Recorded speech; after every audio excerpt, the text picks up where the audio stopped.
Hello friends, मैं आपका अपना नरेंद्र थानवी सर आप सभी का हमारे ऑनलाइन प्लेटफॉर्म प्रोफाउंड मेंटर्स पर हार्दिक स्वागत और अभिनंदन करता हूं।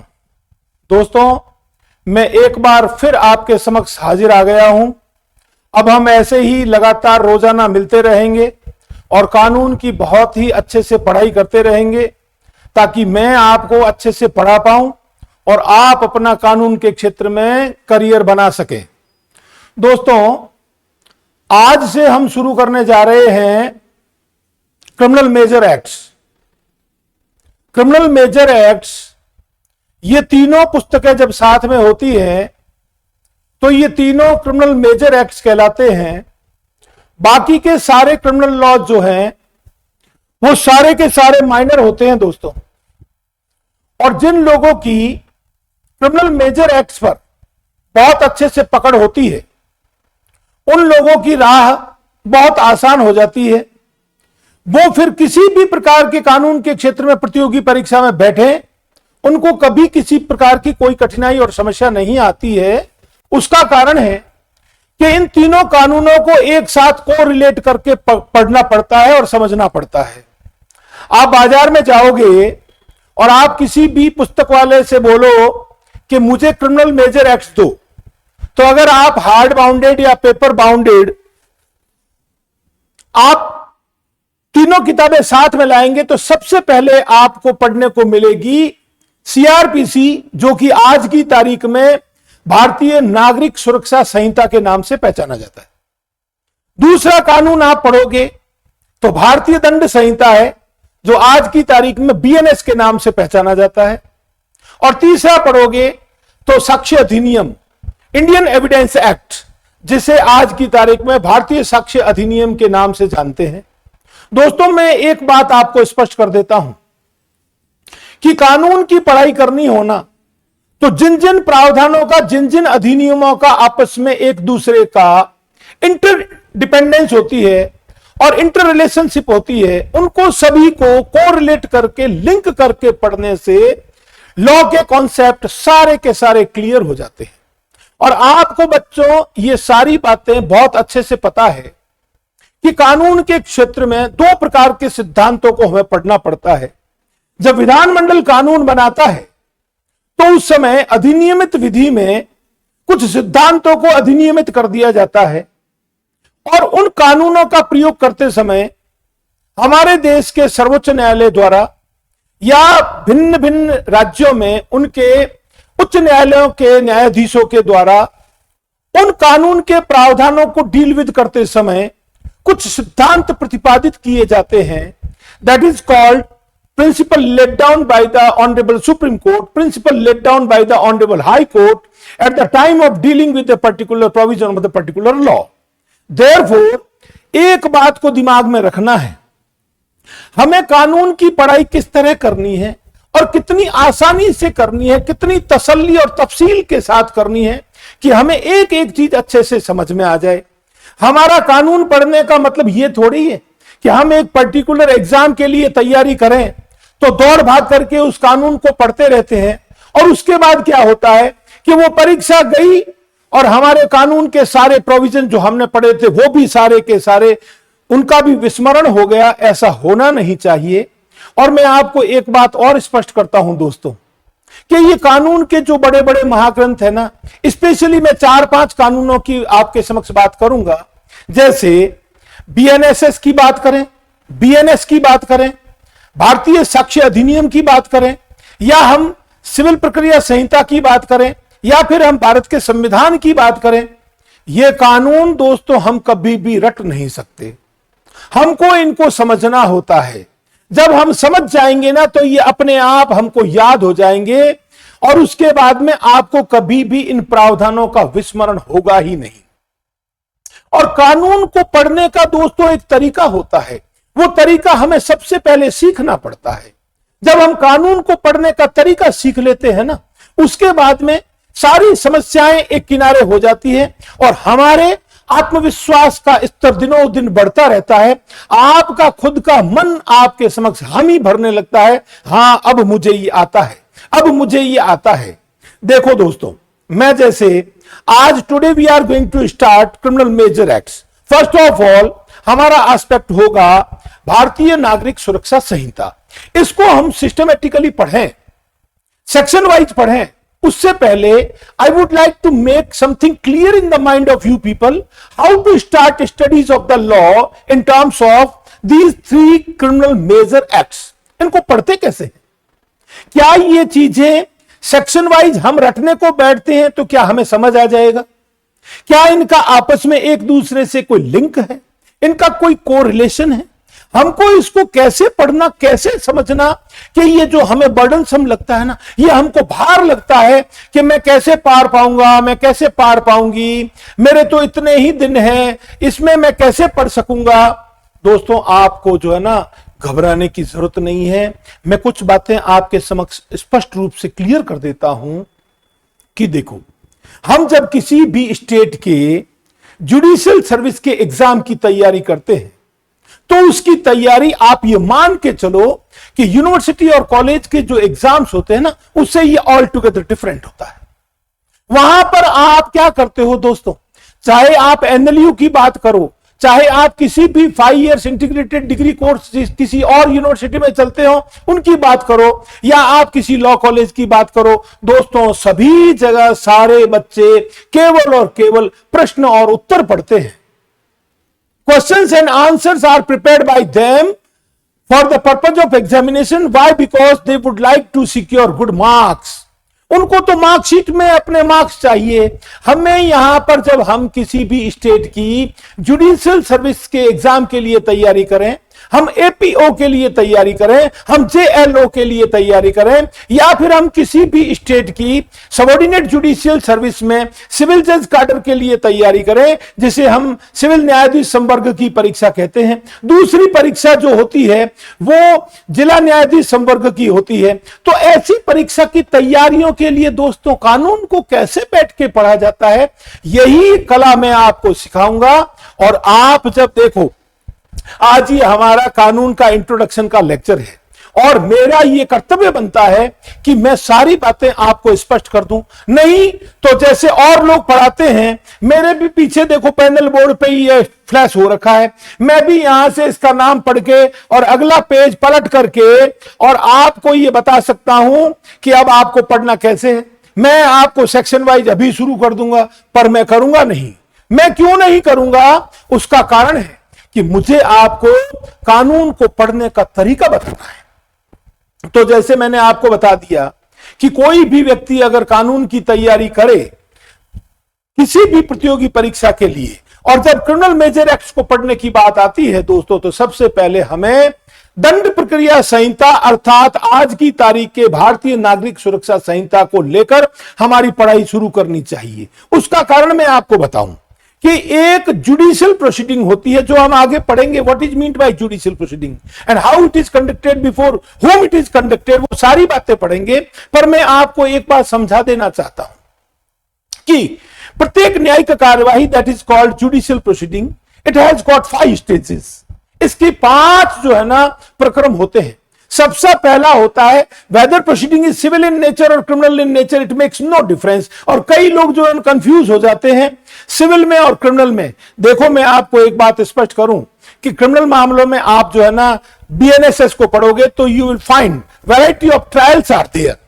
ठीक है, तो देखो क्रिमिनल मामलों में अपराध का विचारण होता है, इसी तरह सीपीसी पढ़ोगे तो वहां पर सूट होता है, तो वाद होता है, तो वाद की सुनवाई होती है, that is called hearing of the suit. Ultimately it is nothing but A trial of the suit, वो भी ट्रायल ही होती है।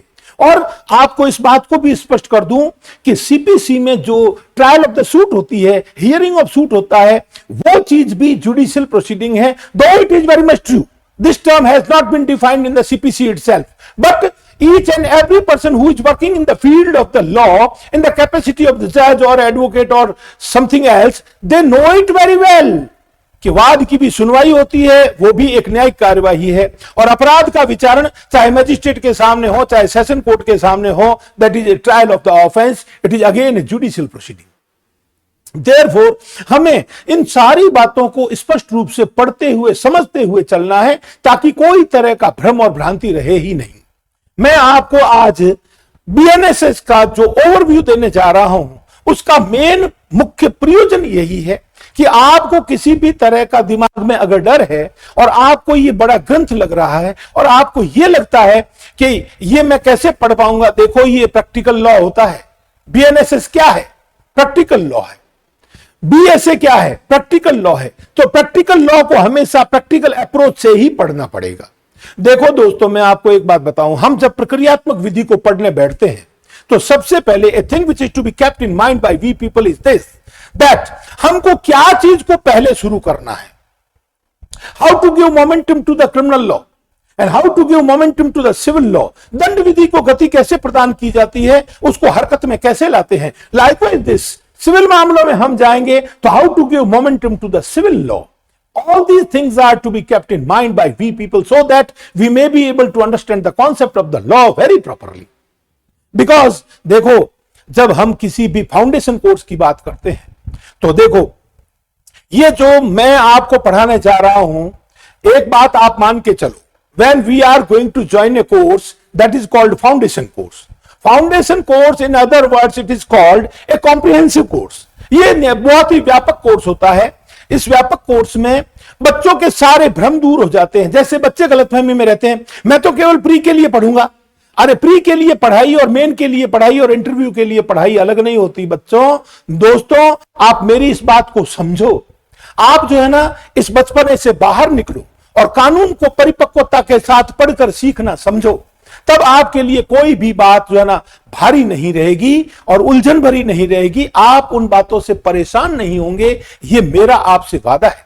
और आप यहां पर क्लास में दोस्तों, चाहे आप सीपीसी पढ़ो, चाहे सीआरपीसी दैट इज बीएनएसएस, चाहे आप आईपीसी पढ़ो दैट इज बीएनएस, और चाहे आप साक्ष्य अधिनियम पढ़ो, कुछ भी पढ़ो, आप ट्रांसफर ऑफ प्रॉपर्टी एक्ट पढ़ो, आप हिंदू लॉ पढ़ो, आप मुस्लिम लॉ पढ़ो, कानून को जब पढ़ने का दोस्तों एक बार तरीका समझ में आ जाता है ना, तो बच्चा खुद अपने को परिपक्वता के साथ इस तरह उस स्टेज पर और उस स्थिति में पाता है कि उसका कॉन्फिडेंस का लेवल ऐसा रहता है, उसको लगता है कि मैं खुद इसको पढ़ करके किसी और को भी पढ़ा सकता हूं और समझा सकता हूं।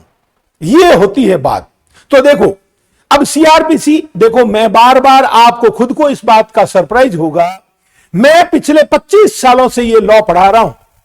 आप सोचो कि भारत सरकार ने, केंद्र सरकार ने जो ये 3 नए कानून जो इंट्रोड्यूस किए हैं नामों के द्वारा, जैसे एक भारतीय नागरिक सुरक्षा संहिता है, दूसरा भारतीय न्याय संहिता है, तीसरा भारतीय साक्ष्य अधिनियम है। आप क्या समझते हो कि 1 जनवरी 1862 को जो भारतीय दंड संहिता लागू हुई थी, वो लोगों की जुबान से, चाहे वकील हो, चाहे जज हो, चाहे विद्यार्थी हो, चाहे पुलिस अधिकारी हो, ये रातों रात कोई भूलने वाला नहीं है।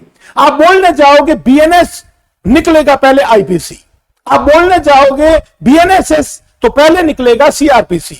तो दोस्तों, यही कारण है कि कई राज्यों में अभी जो न्यायिक अधिकारियों के लिए रिक्रूटमेंट हो रहा है, उन्होंने अपने जो नोटिफिकेशन जारी की है, उसमें जो सिलेबस दिया है ना दोस्तों, तो उस सिलेबस में उन्होंने क्या किया है, उस सिलेबस में उन्होंने दोनों ही कानूनों को एक साथ पढ़ने के लिए उनको सिलेबस में डाल दिया कि आपको सीआरपीसी भी पढ़नी है और बीएनएसएस भी पढ़ना है, आपको बीएसए भी पढ़ना है और इंडियन एविडेंस एक्ट भी पढ़ना है, आपको दंड प्रक्रिया संहिता भी पढ़नी है और ये पढ़ने, तो सारे के सारे। तो अब बच्चों को क्या लगता है, अरे ये तो 6 कानून हो गए।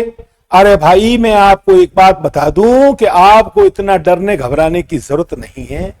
ये कानून जो है ना, देखो ये इतने बड़े बड़े महाग्रंथ जो 1860 से लागू है, प्रवर्तन में है, 1 जनवरी 1862 से, 1872 का साक्ष्य अधिनियम है, 1973 की सीआरपीसी है। ये इन ग्रंथों को कोई रातों रात पूरा का पूरा बदली कर सकता है? नेक्स्ट टू इम्पॉसिबल है। तो इसमें जैकेट बदला है, नाम बदल गए हैं और उसमें थोड़ी चीजें आगे पीछे हो गई हैं।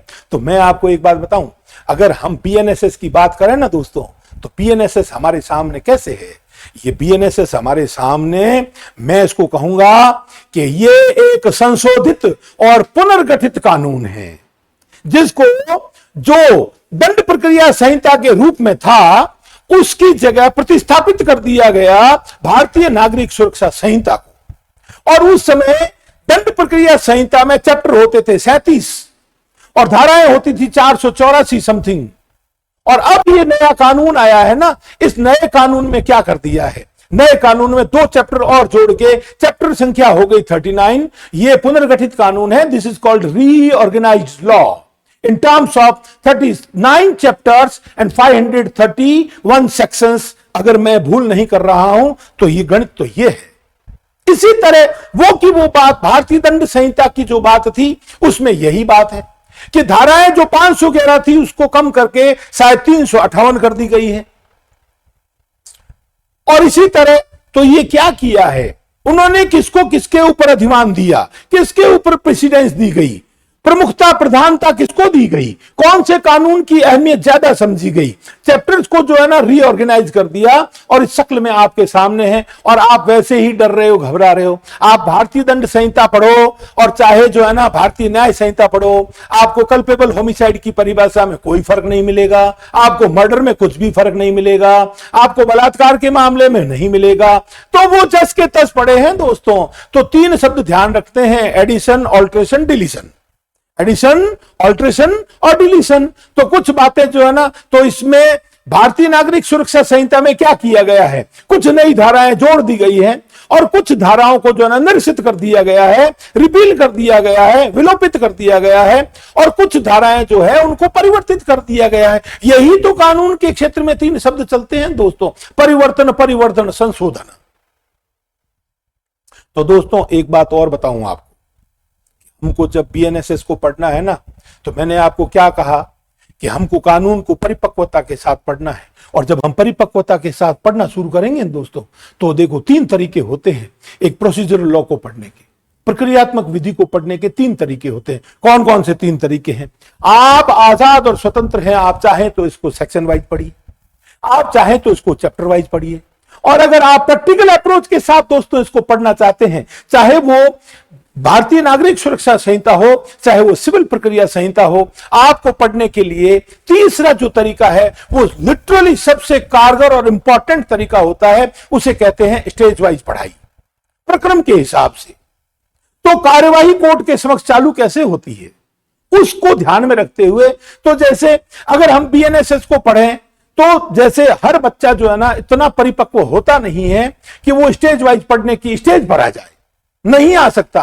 इसलिए बच्चों को क्या करना पड़ता है, सेक्शन वाइज पढ़ाना पड़ता है। और बच्चे अपने घर पे जब पढ़ना शुरू करते हैं तो वो स्किप करते रहते हैं, उनको जो ठीक लगता है वो सेक्शन पढ़ते हैं, जो ठीक लगता है वो चैप्टर पढ़ते हैं। अगर आप कोरिलेशन वाले चैप्टर्स को छोड़ दोगे, आप जो है ना कार्यवाही का जो प्रक्रम होता है, जो one after another step wise आती है, उसको आप छोड़ दोगे तो आप एक कार्यवाही को पूरा अच्छी तरह से समझ नहीं पाओगे। यही वजह होती है। और मेरा जो पढ़ाने का दोस्तों तरीका है ना, अब हम जो आज की तारीख में जो ये पढ़ना शुरू करेंगे, हम जो भारतीय नागरिक सुरक्षा संहिता पढ़ना शुरू करेंगे, तो दोस्तों मैं आपको एक बात बता देता हूं कि हम इसको इस तरह से पढ़ेंगे, इतनी प्रैक्टिकल अप्रोच के साथ पढ़ेंगे और सारी जो आपस में इंटरकनेक्टेड चीजें हैं उनको कोरिलेट करते हुए, लिंक करते हुए पढ़ेंगे, ताकि each and every concept must be clear in the mind of we people. There should be no any sort of doubt and ambiguity in the mind of we people. हमारे दिमाग में कोई तरह का शक, शुबा, संदेह तो होना ही नहीं चाहिए।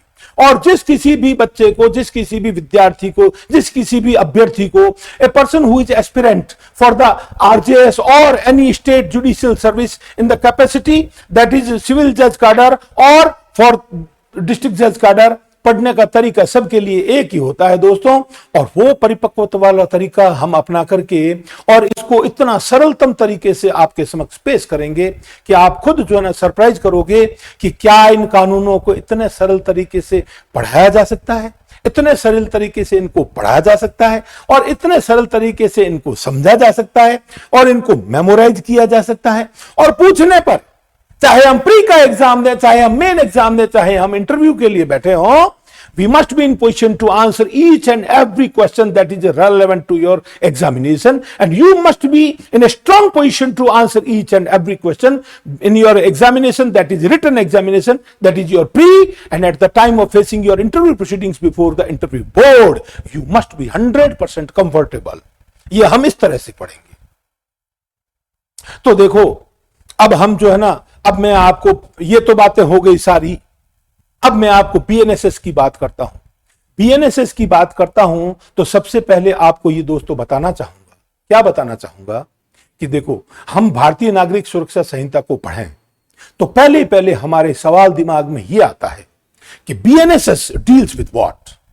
भारतीय नागरिक सुरक्षा संहिता किन चीजों के साथ व्यवहार करती है, यह सबसे पहला सवाल है। और जिनको यह प्रश्न का उत्तर आ जाता है उनके लिए कोई समस्या नहीं रहती। तो बेसिक आंसर इसका यह है दोस्तों कि बीएनएसएस, दैट इज भारतीय नागरिक सुरक्षा संहिता, इट डील्स विद 3 थिंग्स। और वो तीनों बेसिक बातें हैं। पहला है अनुसंधान, दूसरा जांच और तीसरा विचारण। पहला अनुसंधान, दूसरा जांच और तीसरा विचारण।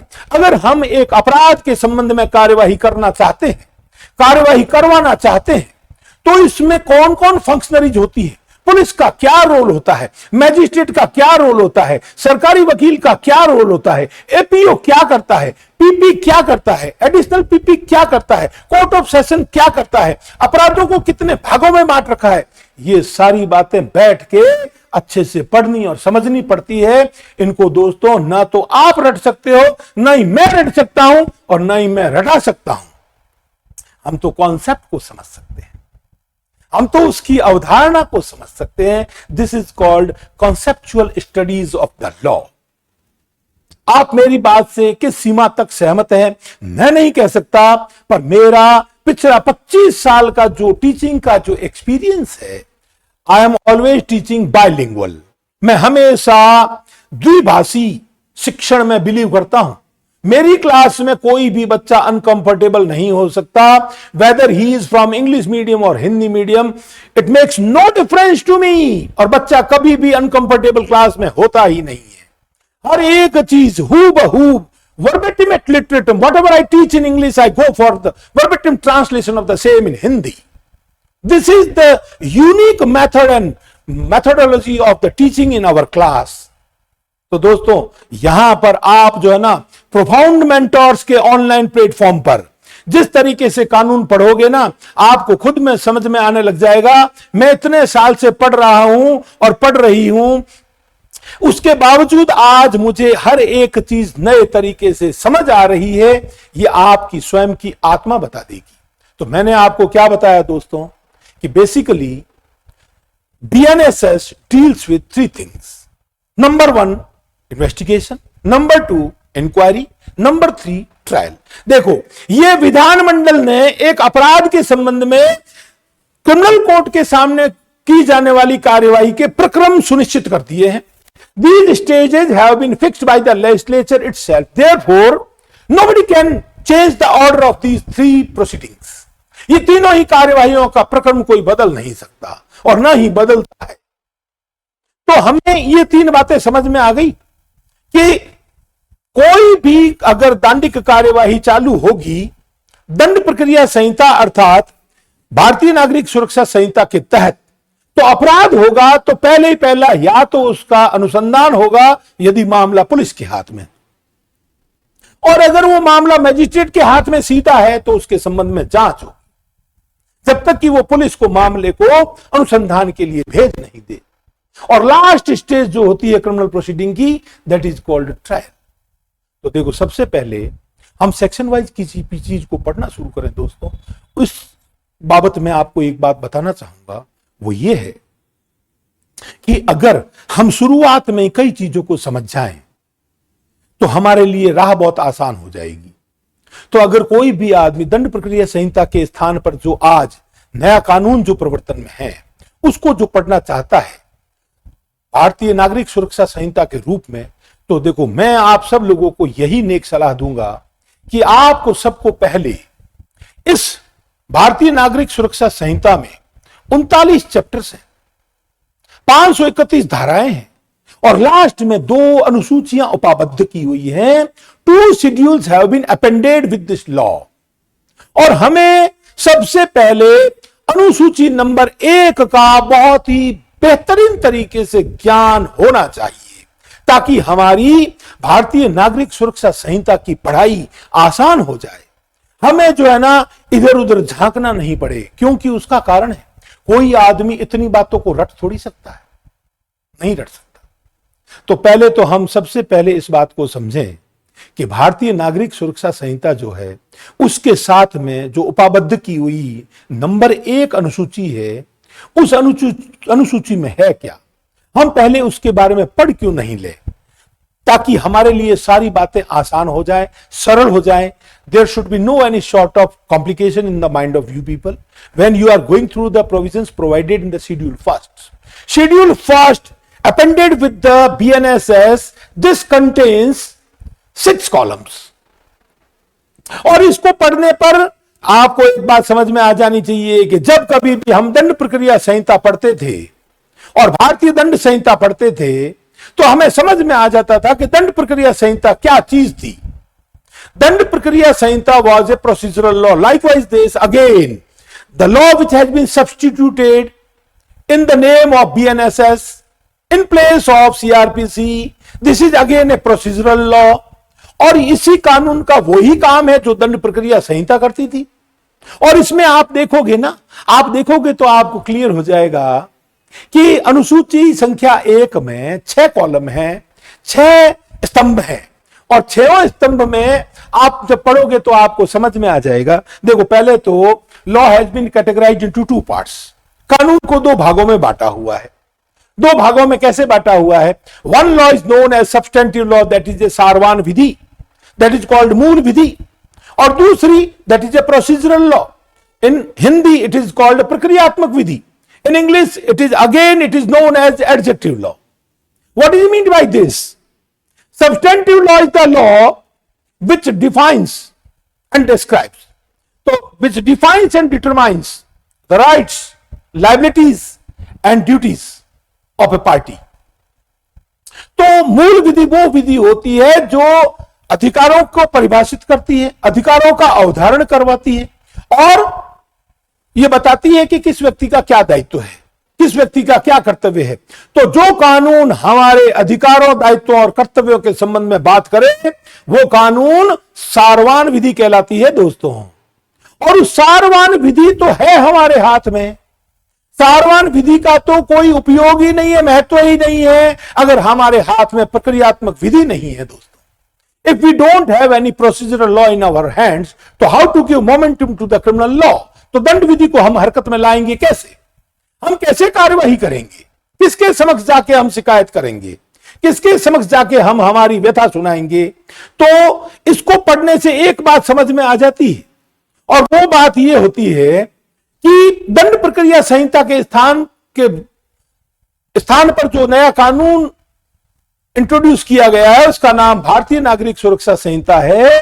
ये बीएनएस के प्रवर्तन के लिए है, for enforcement of Indian penal code, that is again in the terms of new law, that is BNS.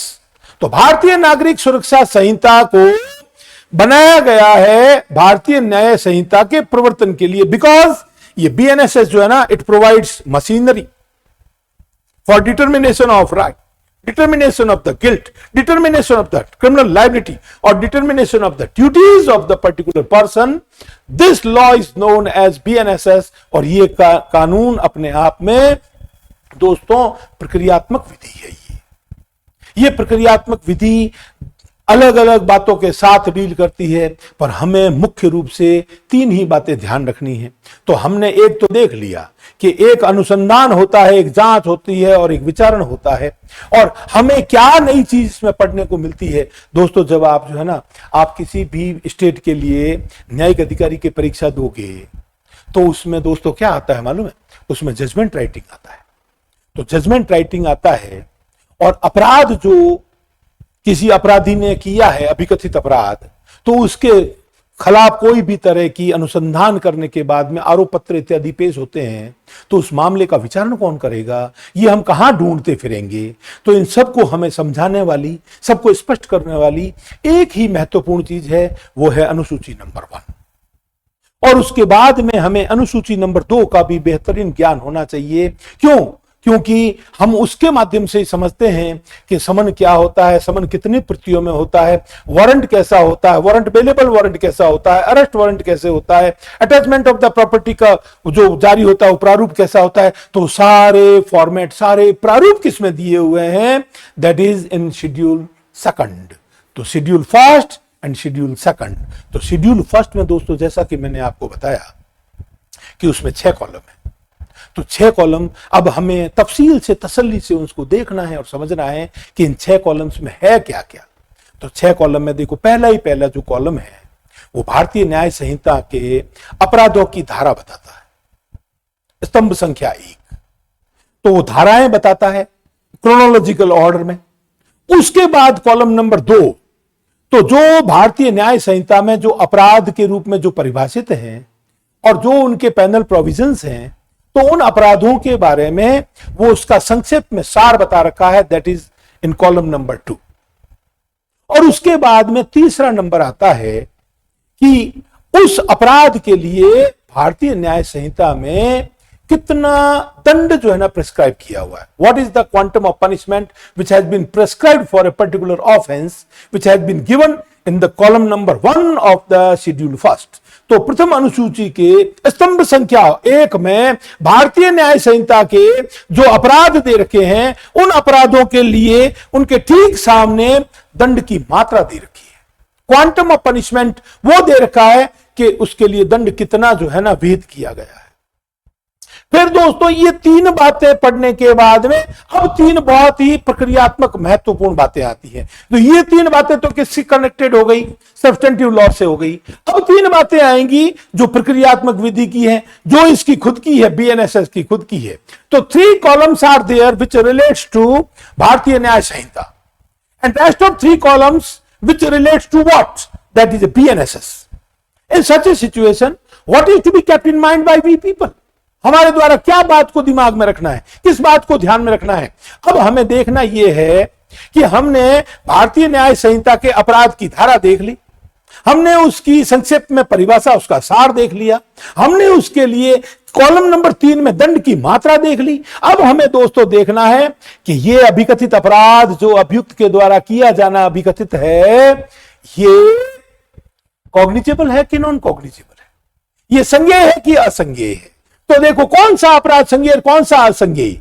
हम तो सीआरपीसी की जगह पर जो नया कानून आया है उसको देख करके ये पढ़ने को जाएंगे, पर हम भारतीय न्याय संहिता के सारे अपराधों के बारे में जानेंगे कैसे, कैसे हमें पता लगेगा which offence can be said to be cognizable और which can be said to be non cognizable one.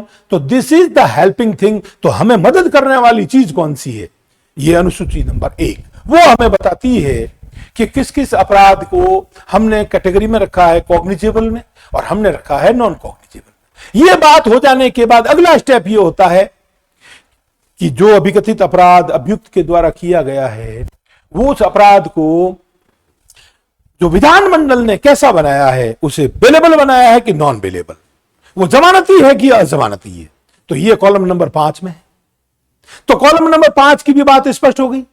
अब कॉलम नंबर 5 की बात स्पष्ट हो जाने के बाद में अब हमारे बाद में आता है लास्ट में column number 6।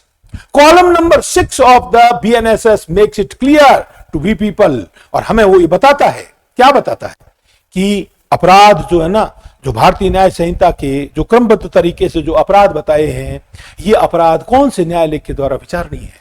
Which court is empowered by the law to try these offences, by which court these offences are triable, it has been made clear in the schedule first of the BNS। तो BNSS के अनुसूची संख्या 1 में इन 6 columns को हमें पढ़ना चाहिए। जब हम पढ़ेंगे ना तो ये सारी दुविधाएं दूर हो जाएंगी, ये भ्रम हट जाएगा। जब हम प्री को क्वालिफाई करके मेन एग्जाम की स्टेज पर आएंगे तो हमें कभी भी इस बात का भ्रम नहीं रहेगा कि मैं जजमेंट लिखूं तो करेक्ट कोर्ट का नाम कौन सा होगा, whether it is triable by court of judicial magistrate first class or it is triable by the court of session, etc., whose name has been given in the column number 6, those courts have been made empowered by the law to try the offenses। It is clear, ये सारी बातें स्पष्ट हैं।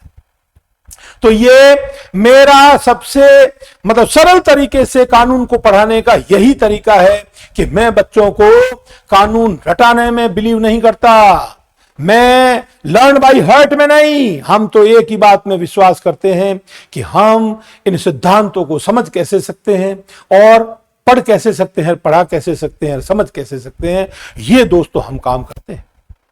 ठीक है, तो अब मैंने ये सारी बातें बता दी। अब जैसे देखो, मैं आपको एक बात बताऊं कि लिटरली जो उपनिवेशवाद की बातें जो थी, अभी ये 3 कानून जो प्रवर्तन में थे, किस रूप में? भारतीय दंड संहिता के रूप में, दंड प्रक्रिया संहिता के रूप में और भारतीय साक्ष्य अधिनियम के रूप में। तो क्या जरूरत पड़ी थी इनको बदली करने की? बदली करने के पीछे लेजिस्लेचर के जो एम थे वो उसमें दे रखे हैं और सबको पता है कि इनमें क्या फेरबदल किया गया है, क्या ऊंचा नीचा किया गया है। मैं आपको इसी बोर्ड पर उपलब्ध करवा दूंगा कंपैरिजन की पूरी लिस्ट, ताकि आपकी समस्या का समाधान हाथों हाथ हो जाएगा। बाकी हमें उलझने की जरूरत नहीं है दोस्तों, ये अभी की बात है। इस बार जिस किसी भी स्टेट के लिए एग्जाम हो रहे हैं तो बच्चों को ये 6 साथ में रख के पढ़ने हैं और उनका भी इंटेंशन एक ही है कि आप खुद कंपैरिजन करोगे तो आपको खुद को समझ में आ जाएगा और आपको भी मन में लगेगा, अरे यार मैं तो ऐसे ही डर रहा था, मुझे तो इतना डरना ही नहीं चाहिए, ये तो वैसा का वैसा ही है, इसमें तो थोड़ा को चेंज किया हुआ है। तो इसमें बहुत ज्यादा परिवर्तन संशोधन नहीं है और जो कुछ भी है वो हमारे सामने है और उसको हम देख करके कंपेयर करके देख लेंगे कि पहले की लॉ में क्या पोजीशन थी, अर्लियर आईपीसी क्या कहती थी, आज की तारीख में बीएनएस क्या कहता है और कौन कौन से जैसे नए कानून के प्रावधान जोड़ दिए गए हैं, कौन कौन से अपराधों को नए को समाविष्ट कर लिया है बीएनएस में। इसी तरह बीएनएसएस में क्या व्यवस्थाएं की है। बीएनएसएस में देखो मैं एक बात बताऊं और वो ये है कि एक उक्ति है कि justice delayed is justice denied. तो अगर कोई भी न्याय करने में देरी होती है तो लिटरली वो न्याय ही नहीं है। तो इस बीएनएसएस को पढ़ोगे तो आपको ये पढ़ने को मिलेगा कि विधानमंडल ने कोशिश की है हर एक चीज के लिए टाइम फिक्स करने की। तो time line is very much important for the study of the BNSS. क्यों? क्योंकि पहले जो है ना, जब टाइम किसी भी चीज के लिए मुकर्रर नहीं था, कोई समय सीमा तय नहीं की हुई थी, तो उसके लिए तो देखो मैं एक बात बताऊं, अगर किसी भी व्यक्ति का जो अपराधी अभियुक्त के रूप में कोर्ट के सामने है, उसकी अगर फेयर ट्रायल नहीं होती है, उसकी स्पीडी ट्रायल नहीं होती है, उसकी समय पर सुनवाई नहीं होती है और वो धक्के खाता है, परेशान करता है, जेसीपीसी के लिए अंदर पड़ा रहता है, वो सारा का सारा उनके भारत के संविधान में अनुच्छेद संख्या 21 जो है ना उसका उल्लंघन होता है। उसमें जो राइट टू लाइफ और राइट टू जो है ना पर्सनल लिबर्टी की जो बातें दी हुई ना वो उसकी इफेक्ट होती है। That is violative of the fundamental right. Therefore अभी आप देखो बीएनएसएस में हम जब एकदम सिस्टमेटिकली आगे पढ़ेंगे ना तो दोस्तों आपको हर चीज पढ़ने को मिल जाएगी, हर चीज आपको समझ में आ जाएगी। अच्छा, इन सब चीजों के लिए समय सीमा डाल दी। जैसे पहले जो है ना दया याचिका के लिए, मर्सी पिटिशन के लिए कोई खुल्लम खुल्ला प्रावधान था ही नहीं, अब समय सीमा के साथ दे दिया। एफआईआर के बारे में जो प्रोविजन किए हैं उसमें भी समय सीमा, अनुसंधान के बारे में समय सीमा, है ना, हर एक के लिए टाइम फिक्स कर दिया है। और जो फरार व्यक्ति है वो नहीं मिलता था, तो आपको पता है कि जब अभियुक्त न्यायालय के समक्ष ही नहीं आता तो कोर्ट में तो ट्रायल चलती नहीं है। पर अब इनमें कोई अगर कोई फरार हो गया है, कोई अपराधी उद्घोषित है, तो उसकी एब्सेंस में भी जो है ना offence can B tried and he can be convicted and he can be punished. This type of provisions have been incorporated in the new law in the name of भारतीय नागरिक सुरक्षा संहिता। हर एक चीज इसमें समाविष्ट कर दी गई है and it has been made easy for each and every functionary who is working in the field of law, whether it is police or judicial officer or somebody else, कोई और होने दो, सबके लिए राह आसान हो गई है, सबके लिए बहुत ही सिस्टम से काम हो गया। अब हम दोस्तों हम पढ़ने जा रहे हैं, तो हम आगे पढ़ेंगे कि देखो ये नाम है द भारतीय नागरिक सुरक्षा संहिता 2023। अब इसके बारे में मुख्य मुद्दे की बातें तो मैंने आपको बता दी क्या बता दी, जो प्री के पॉइंट ऑफ व्यू से सारे लोग इसी मैथमेटिकल गणित को जो है ना लिए साथ में चलते हैं, मैंने आपको दसियों बार इसी आज के इस व्याख्यान में, इस लेक्चर में बता दी है कि भारतीय नागरिक सुरक्षा संहिता, इसका एक्ट नंबर कौन सा है, दिस इज 46, कौन से साल का है, 2023 का। When it was assented by the President of India on 25th December 2023. What time it was brought into force? ये प्रवर्तन में कब आया, ये लागू कब हुआ, सबको पता है कि तीनों ही कानून एक ही तारीख को लागू हुए थे, दैट इज 1 जुलाई 2024। तो 2 जुलाई 2024 को ये लागू हुए हैं।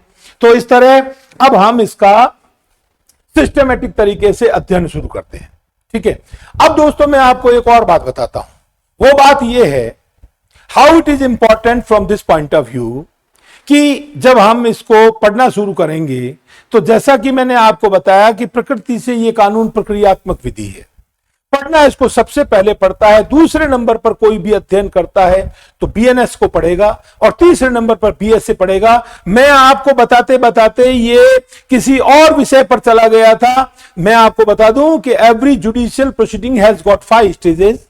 नंबर 1 समन होता है, दूसरा अभिवचन होता है, तीसरा सबूत होता है, चौथा निर्णय होता है और 5वां निष्पादन होता है। वो कार्यवाही चाहे सिविल हो चाहे दांडिक हो, जुडिशियल प्रोसीडिंग के 5 ही प्रक्रम होते हैं। ठीक है ना। तो अब हम इसमें शुरुआती जो इसका पार्ट है उसको सबको पढ़ लेते हैं, तो आपको ये सारी बातें क्लियर हो जाएंगी कि इसको कैसे पढ़ते हैं और कैसे इसको समझते हैं। अब देखो दोस्तों, ये हमारा इसका सेक्शन नंबर 1।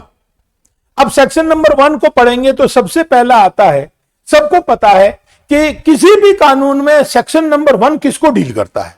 सेक्शन नंबर 1 हमेशा डील करता है the short title of that law, उसका संक्षेप में नाम क्या है, what it can be called, क्या कहा जा सकेगा इसको।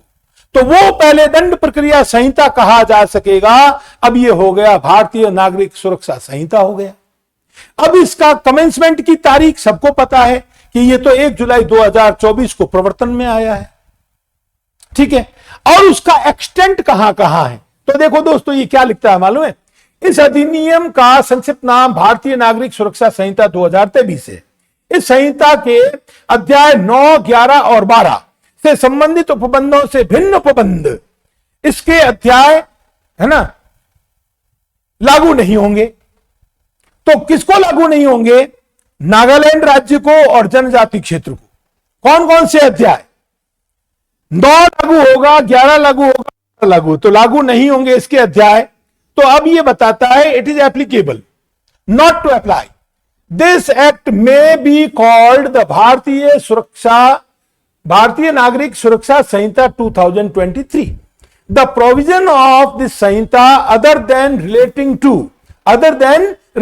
टू, तो ये chapter number 9, 11 and 12 not apply कहां, तो ऊपर के साथ तो ये लागू होंगे, इसके अलावा कोई भी प्रावधान इन 2 जगहों को, that is state of Nagaland and number 2 that is a tribal area, जनजाति क्षेत्र को ये लागू नहीं होंगे। फिर इसकी छूट किसको दी, इसका भार किसके ऊपर डाल दिया, राज्य सरकार के खुद के ऊपर। क्या लिखा दोस्तों, किंतु संबंध राज्य सरकार अधिसूचना द्वारा ऐसे उपबंधों या उनमें से किसी को यथास्थिति संपूर्ण नागालैंड राज्य या ऐसे जनजाति क्षेत्र या उनके किसी भाग पर ऐसे अनुपूरक, अनुषंगिक या परिणामिक उपांतरों सहित लागू कर सकेगी, जैसा अधिसूचना में विनिर्दिष्ट किया गया है। तो देखो, the whole of the BNSS is applicable to whole of India except the state of Nagaland and the area that is a tribal area. इन दोनों को छोड़ो, कौन से, तो चैप्टर नंबर 9 लागू होगा, 11 होगा, 12 होगा, और उसके बाद के जो BNSS के प्रावधान है, straight way it is not going to be applied to the state of Nagaland and to the tribal area. Now it has been left for the state itself, that is in Nagaland. और नागालैंड को खुद को चाहिए तो वो किसी भी तरह के इसके कॉन्सिक्वेंशियल है, कोई भी तरह का मॉडिफिकेशन इसमें करने के बाद में it is open to the state government of the Nagaland, they can apply any of the provision of the BNSS और whole of the provisions of the BNSS, they can do this. ये इस तरह की बात है। तो हमेशा धारा 1 में किसी भी कानून का संक्षिप्त नाम होता है, that is called short title. और मैं आपको यह भी बताऊंगा कि अगर शॉर्ट टाइटल होता है तो दोस्तों फिर लॉन्ग टाइटल भी होता है। और लॉन्ग टाइटल क्या होता है, तो लॉन्ग टाइटल के बारे में जब बात आएगी तो हम पढ़ेंगे। हालांकि ये परीक्षा में, कभी भी परीक्षा में तो सिर्फ संक्षिप्त नाम ही पूछा जा सकता है, वो लॉन्ग टाइटल के बारे में पूछते नहीं, परंतु लॉन्ग टाइटल होता है। तो एक चीज को स्पेसिफिकली मेंशन किया है तो क्लिक होना चाहिए कि दूसरी चीज भी इसमें होती है। It has to be kept in mind by we people, तो हमें ध्यान में रखना है। अब दूसरे पे हम आते हैं, इसका नेक्स्ट एस्पेक्ट है दोस्तों ये स्पष्टीकरण। जो स्पष्टीकरण जो है ये लागू होने की तारीख या ऐसी तारीख से प्रवृत्त होगी जिसे भारत सरकार राजपत्र में अधिसूचना द्वारा नियत करे। ठीक है, अब आ जाओ, अब ये परिभाषाएं, अब ये परिभाषाओं में again I would like to make it clear to you people कि आपको कानून की हर पुस्तक में शुरुआत में खोलते ही या तो धारा 2 में, कहीं कहीं धारा 3 में, जैसा लेजिस्लेचर को ठीक लगा वैसा उन्होंने अपनी सुविधा के अनुसार हर कानून की पुस्तक में कुछ की वर्ड्स हैं, that is called words and expressions, words and phrases which have been defined, a particular meaning has been assigned to those words. क्या कारण है इसका, इसके पीछे उद्देश्य क्या है? उद्देश्य यह है कि हम जब इसके भीतर ये दिस इज कॉल्ड परिभाषाएं, ये जो है ना, in other words it is called definition clause, in other words it is called interpretation clause, है ना, इसको निर्वचन खंड कहते हैं, इसको परिभाषा का खंड कहते हैं। और विधानमंडल ने क्या किया है, विधानमंडल ने यह किया है कि इस पूरी पुस्तक में जहां जहां भी जो जो शब्द बहुत ही फ्रिक्वेंटली इस्तेमाल किए गए हैं उन शब्दों को एक पर्टिकुलर मीनिंग दे दिया, या तो उनको एक परफेक्ट मीनिंग दे दिया, complete meaning has been given to those words, और in terms of definition that is called inclusive definition, तो उसका क्या कर दिया, विस्तार कर दिया। तो एक चीज में और कुछ और चीजों को समाविष्ट करने वाली, अंतर्विष्ट करने वाली परिभाषाएं दे दी। तो ऐसा जहां कहीं भी आपको मिलेगा तो क्या मिलेगा, means and includes, means and, तो एक तो कहता है ए पर्टिकुलर थिंग मीन्स, और एक कहता है a thing, particular thing that means and includes. तो मीनिंग के बाद में उसमें क्या क्या शामिल है वो बता देता है। तो जहां जहां भी इंक्लूसिव डेफिनेशन आएगी I shall make it clear to you. और मैंने आपको बता दिया कि ये किसी भी कानून की पुस्तक को खोलो तो सबसे पहले बहुत ही महत्वपूर्ण शब्दों की परिभाषा देकर के उसको एक निश्चित अर्थ प्रदान कर दिया जाता है विधानमंडल के द्वारा, और उसके पीछे व्हाट इज द अंडरलाइंग पोस्टुलेशन, इसके पीछे भावना क्या होती है, इसके पीछे उद्देश्य और आशय क्या होता है, ताकि कोई भी आदमी जब कभी भी उस शब्द को इस्तेमाल करे तो उसका वही मीनिंग निकाले जो परिभाषा या निर्वचन खंड में दे दिया गया है। और क्योंकि इसमें आगे भी लिखा रहेगा unless the context otherwise requires, जब तक कि जो संदर्भ जो है उसमें प्रतिकूल कोई भी चीज की अपेक्षा नहीं हो तो वही मीनिंग निकालना पड़ेगा। और आगे जाके इसी परिभाषा के खंड में एक और बात आपको स्पष्ट मिल जाएगी, और वो स्पष्ट करने वाली क्या बात है, वो स्पष्ट करने वाली बात यह है दोस्तों, जो कानून में इस तरह से स्पष्ट कर दी गई है कि वे शब्द जो भारतीय नागरिक सुरक्षा संहिता में प्रयोग तो किए गए हैं परंतु उनकी परिभाषा इसमें नहीं दी गई है, and those words have been defined in other law that is BNS, और या किसी और कानून के तहत में जिसमें I think information technology act भी हो सकता है। तो जिन जिन कानूनों में जो शब्द परिभाषित हैं उन परिभाषित शब्दों को बीएनएसएस में इस्तेमाल तो किया है पर बीएनएसएस में उसकी परिभाषा नहीं दी है, तो law makers have made it clear कि उन शब्दों का वही अर्थ लिया जाएगा जो उन कानून की पुस्तकों में the particular words to which a particular meaning has been assigned by the legislature, the same meaning is to be construed by us when we are going to use that term, a terminology, a phrase and phraseology. This is the important aspect which has to be kept in mind. और दोस्तों, मैं आपने अगर इस तरह कानून की कभी कोई बात नहीं पढ़ी है, मैं सबको ध्यान में रख करके कानून के एक मुद्दे पर लेक्चर देने में बिलीव करता हूं। आज मैं जिस मुद्दे पर बातें कर रहा हूं, इसमें कानून के क्षेत्र में हर व्यक्ति जो काम करने वाला है, that is a practicing lawyer, that is a budding lawyer, that is a RJS aspirant और सिविल जज cadre aspirants, DJ cadre aspirants, कोई भी होने दो, पुलिस अधिकारी होने दो, कानून के क्षेत्र में काम करने वाले हर व्यक्ति के लिए हमारे द्वारा क्लास में डिस्कस की गई चीजें समान रूप से और उसी सरलतम तरीके से उपलब्ध हैं। It is going to be useful and fruitful and beneficial, a lecture for each and every person who is working in the field of law.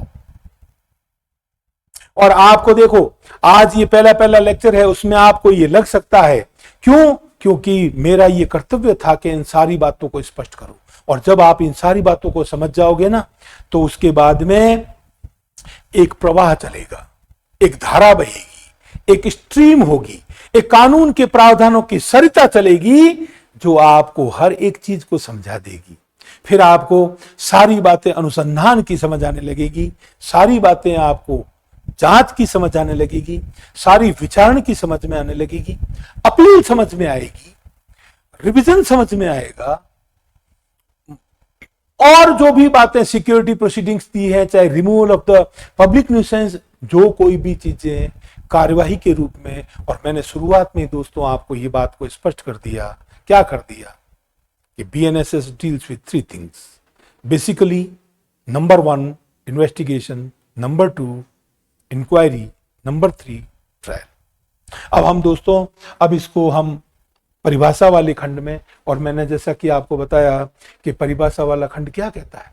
परिभाषा वाला खंड ये कहता है कि particular meaning has been given to a particular word, now it is not open to any person to constitute any other meaning.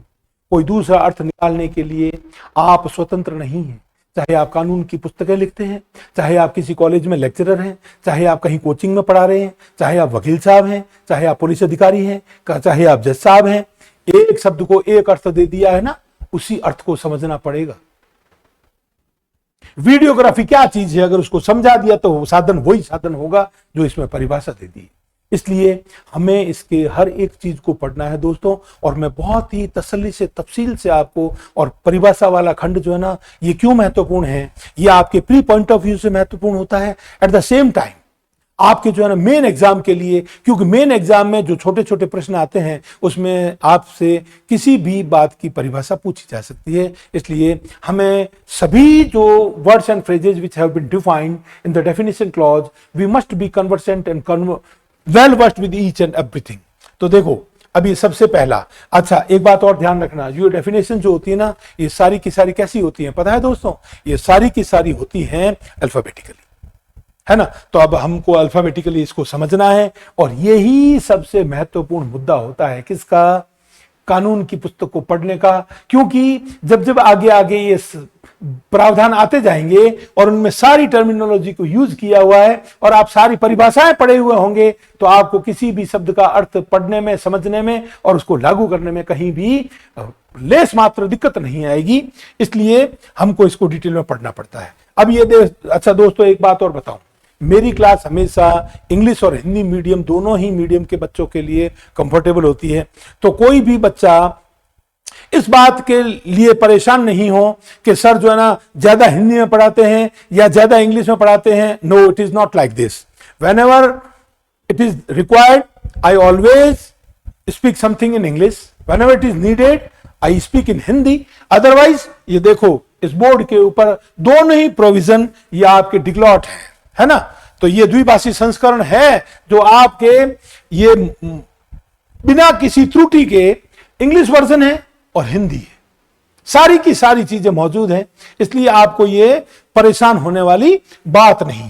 सबसे पहला अब इसमें क्या आता है, देखो ए फॉर एप्पल, देखो ये ए से शुरू हुआ ऑडियो वीडियो इलेक्ट्रॉनिक मीन्स, अब ये क्या कहता है, shall include use of any communication device for the purposes of video conferencing, recording of processes of identification, search and seizure और evidence, transmission of electronic communication and for such other purposes and by such other means as the state government may by rules provide। ये हमको बता दिया कि audio video electronic means क्या होते हैं, है ना। हिंदी में क्या लिखता है, श्रव्य दृश्य इलेक्ट्रॉनिक साधन किसे कहते हैं, कौन कौन से साधन इसमें शुमार होते हैं, तो ये सारे बता दिए। अब देखो इसमें क्लियर कट ऊपर ही ऊपर पहले नंबर पर क्या क्लियर कर दिया है, इस संहिता में जब तक कि संदर्भ से अन्यथा अपेक्षित ना हो यह अर्थ रहेगा।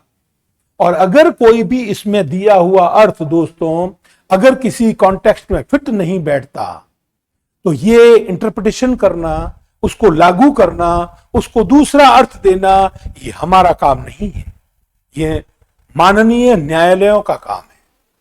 It may be given by the honorable high courts of the different states of India. It may be given by the honorable apex court, that is the Supreme Court of India. Why? Because इससे शासित होगा, क्योंकि context otherwise require कर रहा है कि ये बैठ नहीं रहा, ये अर्थ जो दिया यहां पे फिट नहीं हो रहा, तो फिर दूसरे अर्थ की बात आती है। तो ये पहला हमारे हो गया ऑडियो वीडियो मीन्स के बारे में, है ना। अब दूसरा जमानत। अब मैं आपको बता दूं दंड प्रक्रिया संहिता में जमानत शब्द की परिभाषा नहीं दी हुई थी, अब इसको नया जोड़ा गया है। तो अब जमानत किसे कहते हैं, क्योंकि हमने तो अभी जैसे मैंने आपके समक्ष बात की थी कि बीएनएसएस में पीछे की तरफ जो दो शेड्यूल्स जो उपाबद्ध हैं उसमें शेड्यूल फर्स्ट का कॉलम नंबर 5 हमको कहता है कि वेदर ऑफेंस इज बेलेबल और नॉन बेलेबल। तो वो उस समय भी बताता कि जमानती अपराध किसे कहते हैं और अजमानती अपराध किसे कहते हैं, परंतु दंड प्रक्रिया संहिता में दोस्तों जमानत शब्द की परिभाषा नहीं थी, विच हैज बीन एडेड। तो अब जमानत का मतलब क्या होता है, किसी अधिकारी या न्यायालय द्वारा अधिरोपित कतिपय शर्तों पर किसी अपराध के कारित किए जाने के अभियुक्त या संदिग्ध व्यक्ति द्वारा किसी बंद पत्र या जमानत पत्र के निष्पादन, क्या क्या निष्पादित कर रहा है, either he is going to execute a bond और ए बेल बॉन्ड। क्या लिखा है इंग्लिश में, a person who is going to execute a bond और ए बेल बॉन्ड। तो क्या भरता है वो, बॉन्ड भरेगा तो खुद का है, बेल बॉन्ड है तो कोई और आया है आगे। एक व्यक्ति न्यायालय के समक्ष आके कहता है कि देखो साहब मैं गारंटी देता हूं ये व्यक्ति दर तारीख पे इसी कोर्ट के समक्ष उपस्थित आएगा, हाजिर आएगा, तो उसे क्या कहते हैं, that is called bail bond. Bail bond is given by the surety. तो जमानत का जमानत पत्र और नहीं तो बंद पत्र खुद का बॉन्ड होता है ना। तो ये सारे, क्योंकि हम आगे जब बेल के बारे में पढ़ेंगे तो हम पीबीएसपी पढ़ेंगे कि पर्सनल बॉन्ड क्या होता है और श्योरिटी बॉन्ड क्या होता है। तो ये सारी बातें it has to be kept in mind by we people, ये हमें दोस्तों ये ध्यान में रखना होता है। अब आ गया जमानती अपराध। तो पहले तो हमने जमानत पढ़ लिया, दूसरा कहता है जमानती अपराध, what is meant by bailable offence. तो it has not been defined, reference has been made. अब जमानती अपराध की परिभाषा नहीं है। अब देखो दोस्तों आपकी खुद की सुविधा के लिए मैंने पहले से ही आपको कहां ले जाके किस चीज को क्लियर कर दिया, दैट इज शेड्यूल फर्स्ट। अब शेड्यूल फर्स्ट को आप खोल लो और खोल के 5वें नंबर पे कॉलम में चले जाओ। 5वें नंबर कॉलम में जाते ही आपको समझ में आ जाएगा कि what offence has been made bailable and what offence has been made non bailable.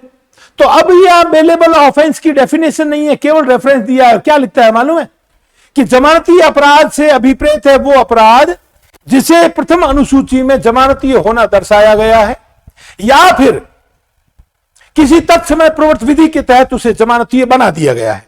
तो either it has been shown bailable in the schedule first of the BNSS, likewise the same has been made bailable under a particular law which is timing in force. This offense is known as bailable offense. उसको जमानती अपराध कहते हैं, है ना। तो जमानती अपराध तो देखो कैटेगराइजेशन इज देयर, और हम जब ये बीएनएसएस को पढ़ेंगे ना, तो हमें 3 बातें मुख्य रूप से ध्यान में रखनी होंगी।